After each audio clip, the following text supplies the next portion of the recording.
Going crazy. Top five, no debating. Top five, top five, top five. And the whole city rate me.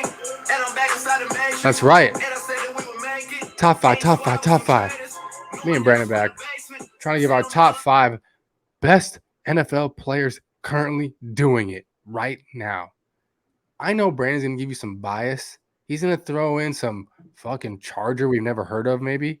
But I'm going to give you the real deal Holyfield. Do people still say that? I don't know. But I've given 5 players who legitimately are the best 5 in the NFL.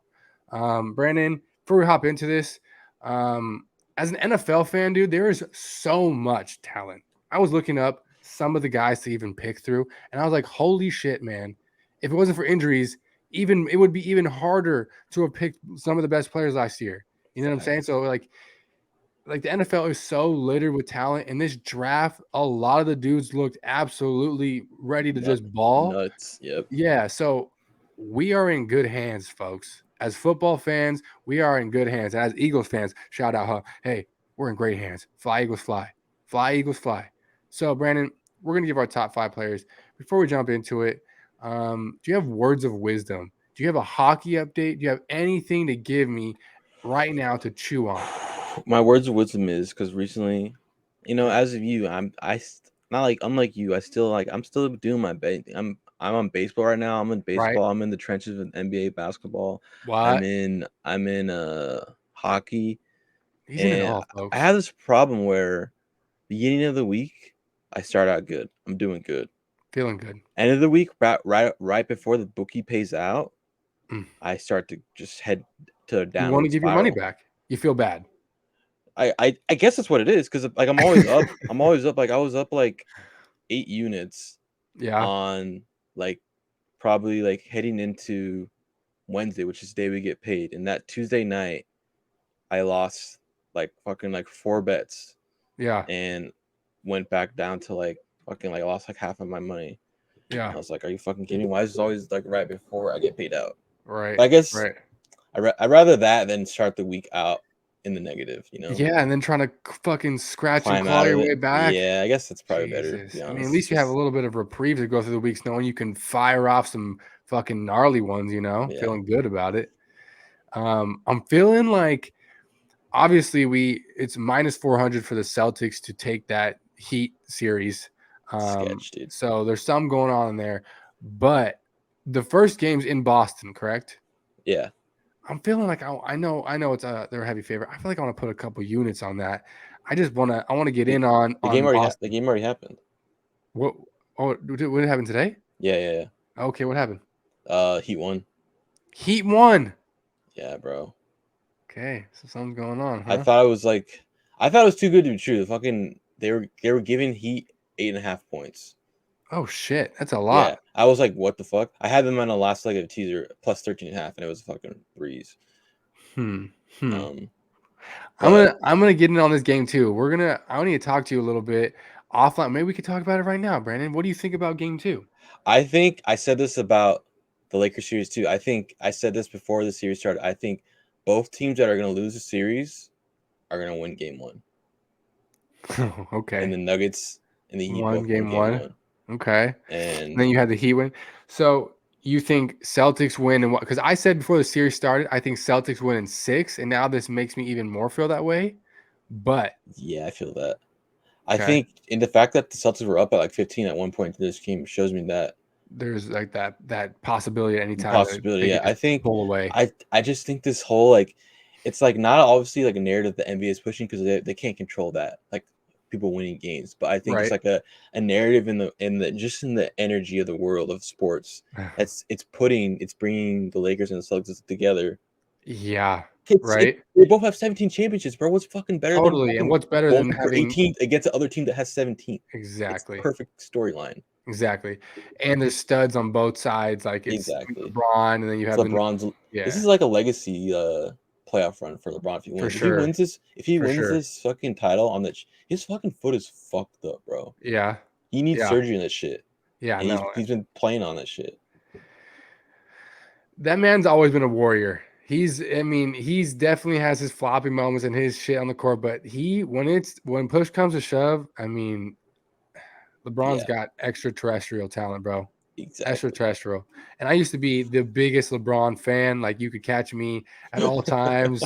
Like it's fucking holding it down for. If I heard a bad word of LeBron, I would find where that voice came from, and I talk to him. I'm like, hey, why'd you say that?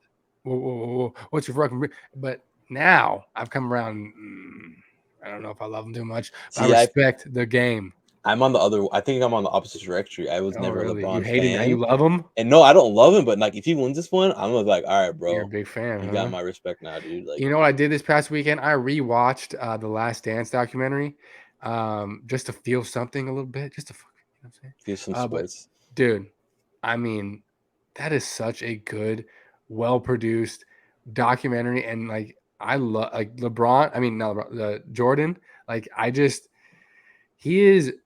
What I'm saying, like they were just built different. Where he would go like pound a bunch of beers, drink like, and smoke cigars, play golf, and then just go put 40 up, and like it just, dude, Yeah, that dude was awesome. Dude was yeah. fucking awesome. I think that's why I like him better as like my favorite player of all time, like or best player of all time. I just think I think part of it is for a lot of people. I think they just like Michael Jordan as a person more, Yeah, and they equate that with also because he was such a good player. I sure. think when they do the comparison, they're also like unknowingly they're putting that into the discussion, their biasness of like why they think Jordan is better. Yeah, On paper, and there's just it should be LeBron, but yeah, in people's there's minds, just like that mystique of Jordan, like the two three-peats, right? Never lost in a fight. Like it's the whole like that legacy that we've all heard. You yeah, know, when you play basketball, you hear about, well, hey, but Jordan never lost fun. You know, but then when you watch the documentary, he struggled for years trying to beat the exactly. Celtics, the The Pistons, Pistons, you yep, know, so it was no easy road. exactly. But that's why sports are so good, bro. You gotta love it. You really do. Brandon, what is your top five? I want us to not you give one, I give one. I want to give you the floor here. Give me your top five players. I want you to name them. I want you to give me a little bit of a reason, and then you can bid adieu, and I'll give you my top five. So, Brandon, you have the floor. The microphone is yours. All right, should I start? What do you think? Should I start at number 5 or start at number 1? Let's go 5, 4, 3, 2, 1. Okay, all right. So number 5, because I had to throw in a defensive player. Yeah. I just felt bad if I didn't. I put Nick Bosa. Okay. He was just too unstoppable last year to not have him as my only defensive player on that. He's just a complete game wrecker, you know what I mean? Totally. And then number 4, definitely not a homer pick. Here we go. I told you, folks. All right, so this doesn't seem like an obvious pick right Uh-huh. now, but I Uh-huh. guarantee this time next year, this will Here be we an go. obvious like, oh, Say he's it. definitely top 4. Say Justin him. Herbert, Here baby. we go. Justin, Justin goddamn. Herbert. Has Justin no shame. fucking- Doesn't put him fifth. No, he puts him fucking fourth. Let you know. Like he'll be the fucking fourth best player. Justin fucking Herbert, Oh, baby. hell yeah. I I just love think you, he's Brandon. gonna. I think he's gonna. I think he's gonna go for 4,500 yards and like 42 touchdowns this year. Genuinely. I saw him spin it with the new receiver out of TCU. First of Yeah. all, that dude's big bodied. I I like how he caught the ball, but it's gonna be interesting all year. I think he's gonna really help because I know that at some point Keenan or Mike is gonna miss a couple games. I think that's gonna help him like we're not gonna miss a step because we're gonna have Just feel more comfortable. Like we're gonna okay, have Quinn Johnson there just fill the role as soon as those guys are if Yep. they get hurt they'll be Yep. right there and to fill the role and it'll be good experience for him his first year. I totally see it. Okay, go ahead. All right, number 3 I have mostly the offensive players on here, but so number 3 I have Devontae Adams.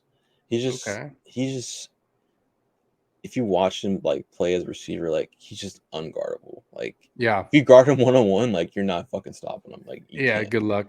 And the only reason he maybe looked a little bit human last year is because he like probably had a little bit of a quarterback downgrade, but like he still Sure. put up fucking crazy Yeah, no. numbers. Was still Very good numbers. Yep. all pro. So, and then number 2, I got JJ Jettas. JJ He's Jettas. just on a different level, bro. He's on a That different boy's level nice. with a mid-tier quarterback. Imagine if he had 100%, bro. Imagine if he had fucking like Mahomes or fucking Rodgers. 100%, Like bro. he'd be fucking nasty. like third, almost third tier quarterback at this point in the career. Exactly. It's sad, but yeah, Jay Jettis is nasty. He's got everything. He's got route running. He's got speed. He's got the hands. He's got Yep, everything, bro. exactly. And then, first of all, pains me to say, hurts Here we my go. spirit, hurts my soul. Just say it. Number one player from the Los Angeles Chargers, Alohi Gilman, free safety. Nah, just joking. All right. Nah, but I got Pat Mahomes number one. You gotta Patty. respect it. Okay, It's Pat gotta respect the Mahomes. hustle. Okay, so now give me the 1, 2, 3, 4, 5. So who we got? So number one, Pat Mahomes. Okay, 2, Jay Jettas. 3, Devontae Adams. 4, Jay Herbo. And 5, Nick Bosa. okay, it's top 5 right there, baby. All right, mine's a little different. But you'll see. I'm gonna go 5, 4, 3, 2, 1 as well. So, and I pulled up some stats to back up some of my claims here.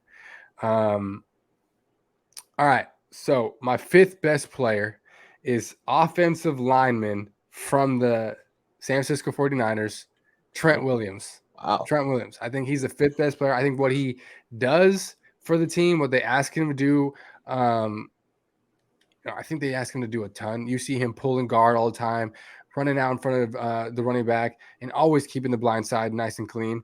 Last year he had only 7 penalties, tied for 27th. Sacks allowed it showed only one sack allowed. Wow. Overall rating of 93 on PFF. And he played 871 snaps. So he is like a Swiss Army knife for the San Francisco 49ers. He's the toughness on that line. I think he's the 5th best player in the NFL right now. 4th, it pains me to say it, but this boy showed out last year. He changes how teams play on offense, and it's Micah Parsons. I think Micah Parsons is the 4th best player. He had 3 forced fumbles last year, 14 sacks, 15 assists, and 37 solos. His sacks numbers ranked top 10. Forced fumbles, top 10. Assists, top 10. So, I mean, the man was all over the place. I definitely, as an Eagle fan, we had to see him 2 times, and that's more than enough. So he's my 4th best player. 3rd best player, sticking with the defense here. I'm going Nick Bosa, like what you said, absolute game wrecker. He was a terror on that San Francisco 49ers defensive line. I think that he doubled any other sack number that any other defensive lineman from the San Francisco 49ers had. So he was that the prize. They double him and he still gets to your quarterback. You had to change everything about what you did each week when you played against San Francisco and knowing Nick Bosa was coming off the end. 2nd, Jay Jettas. That man is nice, like we just said. Receiving touchdowns, top 10. Receiving yards, 1st. Receptions, 1st. Targets, 1st. So this man is consistently what makes the Vikings offense go.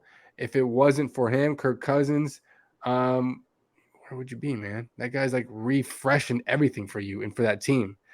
So JJ is number 2. And then Patty Mahomes, Patrick, the quarterback of the Kansas City Chiefs, is my number 1 because, we saw him do what he did in Super Bowl against a stacked Eagles defensive line and what looked to be an Eagles win. So, Patty, we give you your flowers here. So my top 5 go with Patrick Mahomes, Justin Jefferson, Nick Bosa, Micah Parsons, and Trent Williams. So we had 3 of the same, 3 of 5 same. Yeah.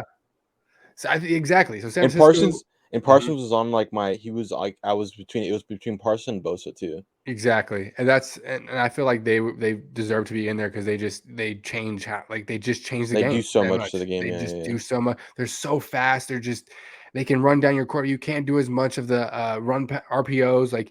They just sniff that shit out and they're so quick. So yeah, they make you change the offense completely. I'm curious to see if Parsons now moving to strictly edge, if he'll be similar to Bosa. Because before he was doing more, he was playing linebacker too. So he was running around the field. But exactly. We'll see if he'll actually be just disrupting the line every fucking play now. Every play, just getting after it, bro. Yeah.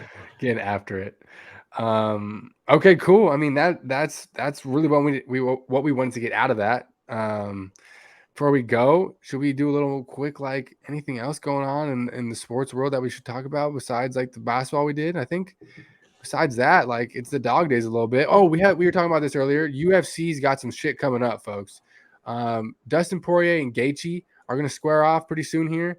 That's gonna be a hell of a fight. Gonna be a That's gonna be a fun fucking one. barn burner. And Gaethje's gonna be fucking on one because he wanted this one back a lot because when he lost the Poirier first time, he said like I want that one back. Yeah. So he's ready for this rematch. Yeah. And then we also saw Oliveira. He's got some stuff pushed back, but I think he's set to fight next month or in the next couple like 3 weeks. So that dude's absolute killer before he lost last time. So that's gonna be another fun one, dude. And there's a lot more in between. Did you see someone just signed with the PFL? Ngannou, dude. Yep. So that kind of sucks. And the UFC, Dana White was so petty. Like the day he announced that, the same day Yeah. he announced the O'Malley and Aljamain Sterling fight, and he announced that the one's other gonna fight. be That's gonna be another good fight, dude. Those fucking fights right there, man. Those are gonna be straight brawls. Yes. That O'Malley one's gonna be nasty. There's gonna be some blood for that one for sure. Yeah, and like on paper, Aljamain should win because like his grappling is so much better than O'Malley's. Yeah, but the striking. Something about the star power, like sometimes star powers, like they just show up in the brightest moments. You know what I mean? Like Connor, he has that every time, McGregor vibe where it's like exactly he can just fucking starch him in fucking like 20 seconds and just later. Yeah, exactly. Yeah. No, and I think I was listening to him on Rogan, just like his technique and how O'Malley like attacks training and fighting is just very interesting. Like they are in a way such an artist, how they go about like really strategy. I mean, yeah, it's barbaric and they're beating people up, they're trying to knock them out but I mean, in the end of it all, you have strategy on how you're going to make this man either tap or you're going to make this man knock out. So, I don't know. I love the fighting game, dude. We had my sign up there for a couple weeks was Cyril Gane's a pussy because John Jones made that man looks like a little boy, So we got some fine shit coming up. Other than that, Brandon, we're gonna ride out. Yeah, I think we're good, brother. We're gonna ride out.